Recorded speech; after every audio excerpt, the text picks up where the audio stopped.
বিশেষ চাহিদাসম্পন্ন শিশু কিশোরদের জীবনমান উন্নয়নের প্রতিশ্রুতি দিয়েছেন বিএনপি চেয়ারম্যান তারেক রহমান।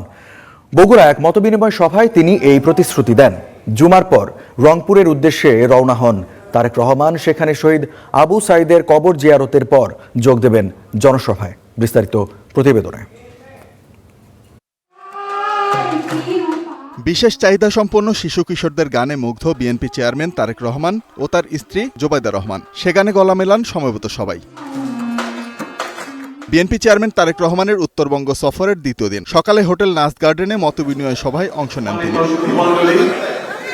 সেখানে তারেক রহমানের স্ত্রী জুবাইদা রহমানের পক্ষ থেকে বিশেষ চাহিদা সম্পন্ন শিশু ও কিশোরদের জন্য হুইল চেয়ার বিতরণ করা হয়। এ সময় বিএনপি চেয়ারম্যান সবাইকে আহ্বান জানান সামর্থ্য অনুযায়ী অসহায়ের পাশে দাঁড়ানোর। অনুষ্ঠানে জুবাইদা রহমান বলেন, শিশুরাই জাতির ভবিষ্যৎ, তাই তাদের জ্ঞানের আলোয় আলোকিত করতে হবে। আমরা বিশ্বাস করি যে শিশুরাই জাতির ভবিষ্যৎ।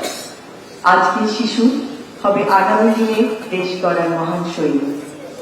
এবং আমাদের যে পরিকল্পনা আছে, আমাদের রাজনীতি সুষ্ঠু পরিকল্পনার রাজনীতি।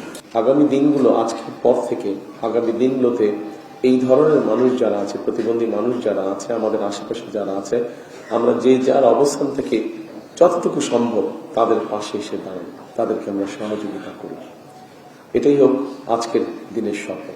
এবং পরিশেষে আবারও যে মানুষগুলো আমাদেরকে মাত্র গান শোনালো, যে মানুষগুলো কষ্ট করে উপহার তৈরি করে নিয়ে এসছে আমার জন্য এবং ডক্টর জুবাইদার জন্য, তাদেরকে আমি আন্তরিকভাবে ধন্যবাদ। পরে শহরের বাইতুর রহমান সেন্ট্রাল মসজিদে জুমার নামাজ আদায় করেন তারেক রহমান। এ সময় বাবা সাবেক রাষ্ট্রপতি জিয়াউর রহমান ও মা সাবেক প্রধানমন্ত্রী বেগম খালেদা জিয়ার আত্মার মাগফিরাত কামনায় দোয়া চান তিনি।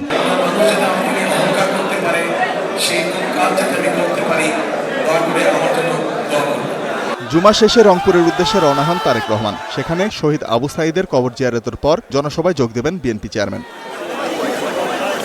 Desk report, star news.